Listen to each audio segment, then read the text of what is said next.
Sveiki, visi gimę po avino ženklu. Pasižiūrėkime, kas jūsų laukia laikotarpyje nuo kovo 17 iki kovo 23 dienos. Savaitės perspektyvos, ko vengti ir patarimas jums.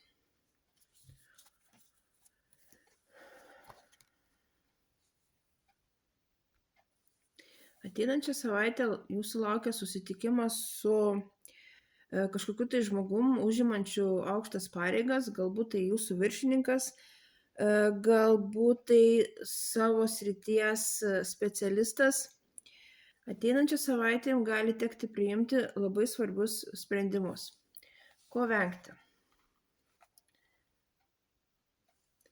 Venkite būti labai kategoriškais, nepajudinamais, nes tiesiog jūsų toksai nusistatymas gali privesti prie labai rimtų konfliktų.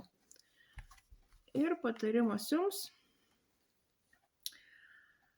Nusiraminimo ieškokit savo šeimoje, užsiimkit šeimos reikalais, galite rūpintis paveldėjimo klausimais ar tiesiog savo šeimos gerovę.